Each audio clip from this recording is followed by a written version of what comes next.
Calcutta police होशियार, Calcutta police होशियार।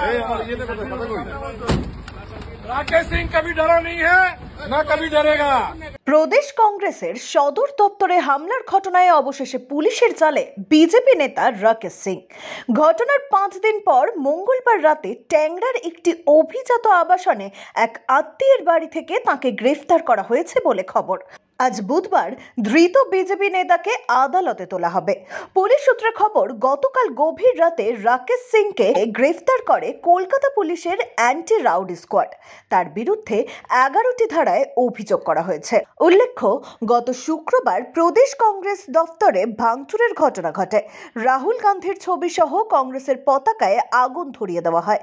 বিহারে প্রধানমন্ত্রীর সভায় কুমন্তব্যের প্রতিবাদে গত শুক্রবার প্রদেশ কংগ্রেস অফিসে তাণ্ডব চালাতে দেখা যায় এই বিজেপি নেতা ও তার দলবলকে। ঘটনার পরই বেশ কয়েকজনকে গ্রেফতার করে কলকাতা পুলিশ, কিন্তু অভিযুক্ত রাকেশের নাগাল পাচ্ছিল না পুলিশ। গত রবিবার রাতে রাকেশের বাড়িতেও পৌঁছে যান পুলিশ আধিকারিকরা, যদিও সেখানে তার খোঁজ পাওয়া যায়নি। এরপরই রাকেশ পুত্র শিবমকে দফায় দফায় জেরা করা হয়। পরবর্তীতে তাঁকেও গ্রেফতার করা হয়। তবে বলা বাহুল্য, টানা 5 দিন লুকিয়ে থাকলেও পুলিশের গাড়িতে ওঠার সময় রাকেশের হুঙ্কার।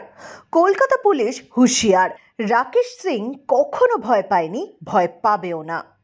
ব্যুরো রিপোর্ট, এক্সপোজ বার্তা।